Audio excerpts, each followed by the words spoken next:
ପରେ सिगारेट किंबा बीड़ी छाड़ी देथिबा व्यक्ति माने फुसफुस बा लंग्स कैंसर रो मध्य शिकार हेउछथि। एही अभियोग करूछथि किछि गवेषक माने। एही रोग विशेष करी महिला एवं युव रोगी ठारे देखा देथाय। पूर्वरु लोक माने कहते जे केवल सिगारेट पीले ही लंग्स कैंसर होता है। वर्तमान सिगारेट न टाणी मध्य एही समस्या देखा मिलुछि। एथिरे वायु प्रदूषण, गैस, सिगारेट धुआं एवं रोषेई धुआं भली अनेक कारणरू देखा मिलता है।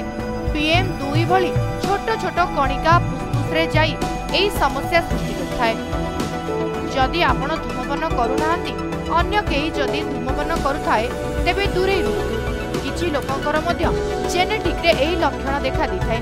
काठ, कोयला एवं गोबर को आबे साधारणतः जाळनी रूपे व्यवहार करथाउ।